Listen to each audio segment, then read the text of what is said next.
Have you ever picked up a disinfectant bottle? Read kills 99.9% of germs, and immediately thought, okay, but who's that last germ? And why is it still breathing? Because that tiny decimal feels less like math and more like a threat. Are companies being honest, or are germs just really good at hiding?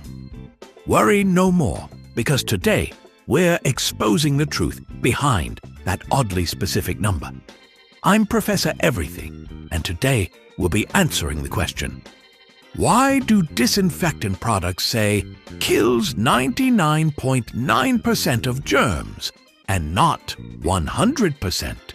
Right here on Explaining Everything.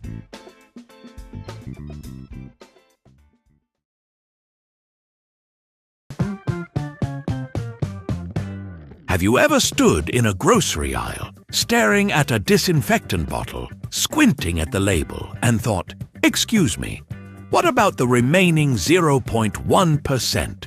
Because that number is doing a lot of emotional damage. Kill 99.9% of germs sounds impressive, until your brain kicks in and goes, so, some of them survive? Somewhere out there is a microscopic germ wearing sunglasses, leaning against a wall, saying, I lived, bro! But here's the thing. That oddly specific number is not marketing poetry. It's actually science being painfully honest.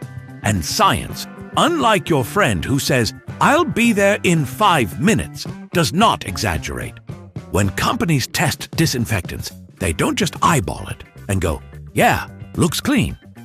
They run controlled laboratory tests where millions, sometimes billions, of bacteria or viruses are exposed to the product. If 999,000 out of 1 million germs are eliminated, that's a 99.9% kill rate. And yes, that remaining 1,000 germs are now the villains of this story.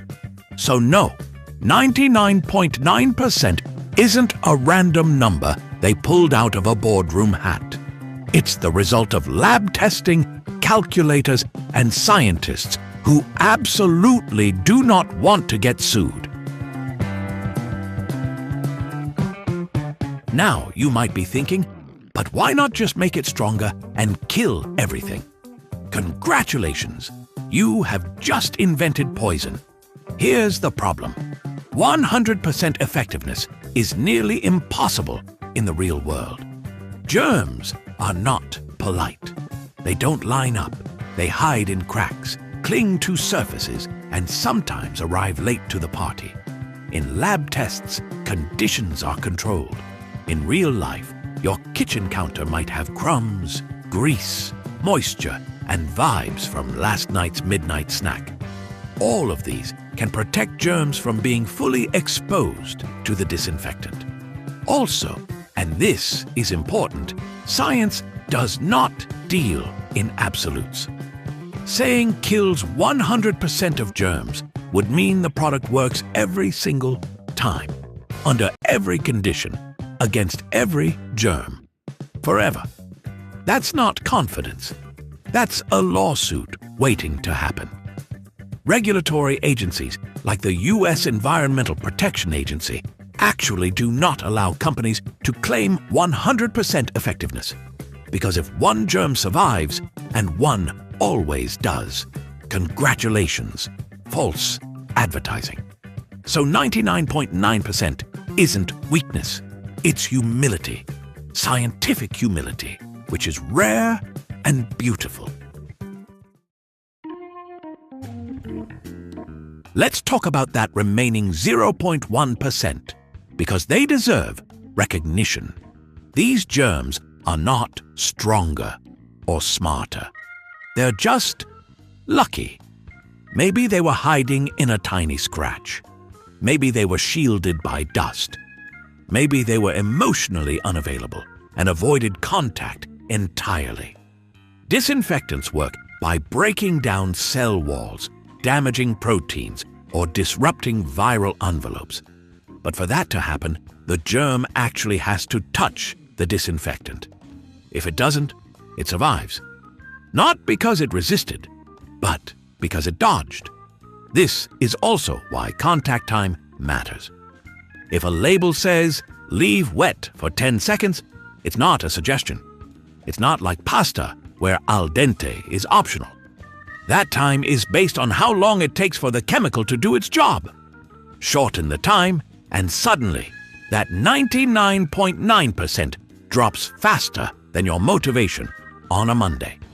So the 0.1% isn't a failure.